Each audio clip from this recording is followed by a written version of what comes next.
وأصحابه الطيبين والطاهرين وعلى جميع عباد الرحمن إلى يوم الدين أما بعد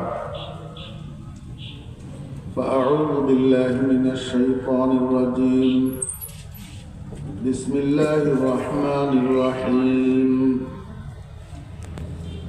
سبحان الذي أسرى بعبده ليلا من المسجد الحرام إلى المسجد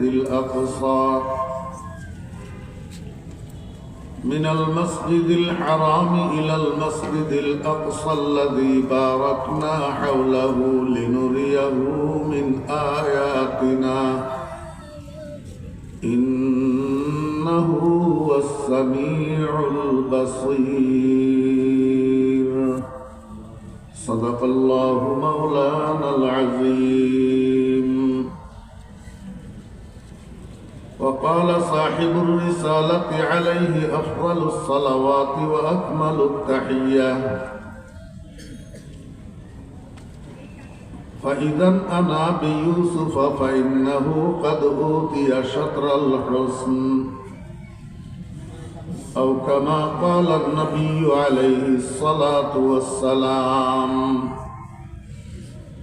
وصدق رسوله النبي الأمي الكريم ونحن على ذلك لمن الشاهدين والشاكرين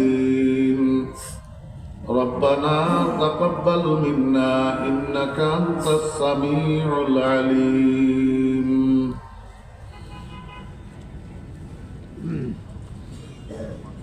محترم صدر جلسہ গ্রামী কদর হযরত উলামায়ে কিরাম সমাবেত সর্বস্তরের ধর্মপ্রাণ মুসলমান ভাইয়েরা পর্দার আড়ালের সম্মান আমাদেরকে উপস্থিত হওয়ার তৌফিক দিয়েছেন এই জন্য আমরা সকলে মহান রব্বুল আলামিনের শুকর আদায় করে কালিমাতুশ শুকর পাঠ করি আলহামদুলিল্লাহ।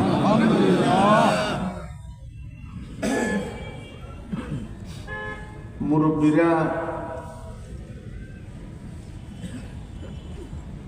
ভালো ধারণা অনুযায়ী মহব্বতের কারণে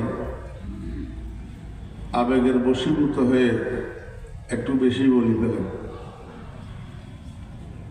আমি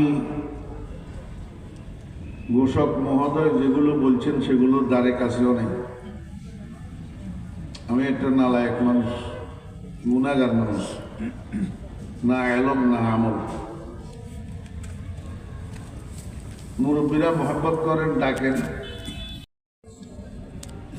বিয়ের আগের রাত্রে কয়েকজন মহিলা একসাথ হইয়া কনের জন্য মেহেদি বাটে। বাটে তো মেহেদি কনের জন্য, নতুন বউয়ের জন্য, কিন্তু যে বাটে তার হাতটা আগে লাল হইয়া যায়।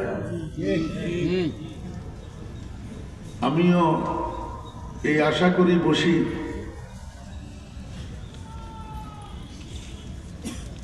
যেন আমার কথাগুলোর উপর আল্লাহ পাক আমাকে আমল করার তৌফিক দেন। আল্লাহ পাক যেন এই আশা বসা হুমুল জুলাসা লা ইয়াশকা জালিসুহুম, আল্লাহ পাক আল্লাহর হাবিব জনাব রাসূলুল্লাহ সাল্লাল্লাহু আলাইহি ওয়াসাল্লাম ইরশাদ করেছেন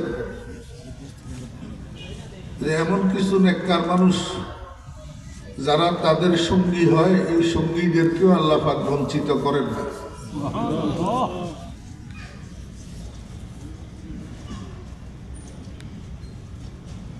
কিয়ামতের ময়দানে আল্লাহ পাক উলামায়ে কেরামকে ডাকবেন। ডাকি প্রথমে একটু বকাঝকা করবে। হ্যাঁ, তোদেরকে এলেম দিয়েছিলাম, তোরা এলেম মতো আমল করস নাই, এই জন্য তোদেরকে এলেম দিয়েছিলাম, এমন কেন করলি? বাপ যেরকম সন্তানদেরকে ডাকে কিন্তু ঘর থেকে বাহির করে দেয় না, আল্লাহ পাক আলেমদেরকে বকাঝকা করবেন। বকাঝকার শেষে বলবেন, আচ্ছা ঠিক আছে, যা, এলেম তো দান করছিলাম মহব্বত করি, এখন সেই মহব্বতের উসিলায় তোদেরকে মাফ করে দিলাম, সবাই জান্নাতে চলে যায়।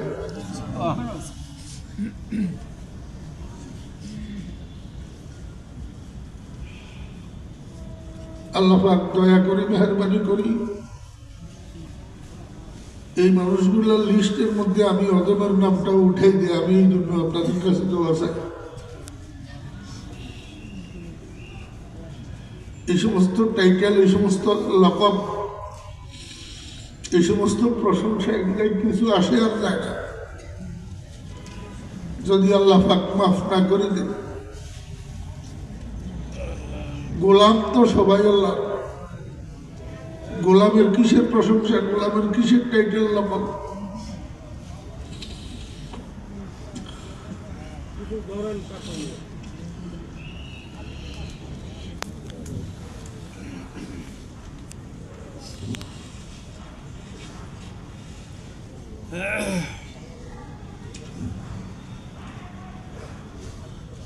মৃত্যু পর্যন্ত আল্লাহর দরবারে কাঁদার পরে